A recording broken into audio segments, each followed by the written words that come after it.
আর তা হচ্ছে মৃত্যু। যখন মৃত্যুর কথা মনে পড়ে আর সেই সময় যদি স্ত্রীর দিকে তাকান, আমি মরে গেলে স্ত্রী বিধবা হয়ে যাবে। স্ত্রীর যে আল্লাহ পাক রব্বুল আলামিন আপনাকে শান্তির জন্য, আমাকে শান্তির জন্য মানুষকে দিয়েছেন, সমস্ত স্বাদ শেষ সেখানে।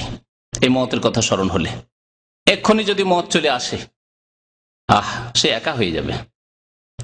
ছেলে মেয়ে, ছোট ছোট বাচ্চা, তাদের দিকে তাকিয়ে দেখেন, আর তখনই যদি মতের কথা স্মরণ হয়, তাহলে দুনিয়ার সমস্ত স্বাদ শেষ। ছোট ছোট বাচ্চারা আমার ইতিম হয়ে যাবে।